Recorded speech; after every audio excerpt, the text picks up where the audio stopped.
Friends, Bhadrachalam నుంచి మారేడుమిల్లి వెళ్ళే దారిలో చింతూరుకి 10 కిలోమీటర్ల దూరంలో మనకి దారేమటి గిరిజనులు పండించినటువంటి ఈ అలసిందలు, తర్వాత రాగులు, సజ్జలు, కొర్రలు, ఊదలు, తర్వాత ఈ యొక్క సామలు, తర్వాత అవిసె గింజలు, తర్వాత ఇప్ప పూలు, తర్వాత కరక్కాయలు, తానికాయలు, తర్వాత ఈ కుంకుడుకాయలు, ఇవన్నీ కూడా అడవి చిక్కుళ్ళు, తర్వాత నల్ల పెసలు, నల్ల ఉలువలు, రకరకాల ఐటమ్స్. ఇక్కడ తేనె కూడా గిరిజనులు తీసినటువంటి సేకరించినటువంటి తేనె చక్కటి రేట్లో మంచిగా వస్తుంది. ఏ మందు లేకుండా వీళ్ళు కొండల మీద పండించినటువంటి యొక్క చిరుధాన్యాలు, ఇవన్నీ కూడా మిల్లెట్స్ అంటారు. మనం ఈ ఏరియాలో దొరుకుతాయి.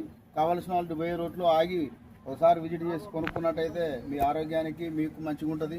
ఇది రేట్లు కూడా దాదాపుగా మనకి వచ్చే అందుబాటు ధరలోనే ఉన్నాయి.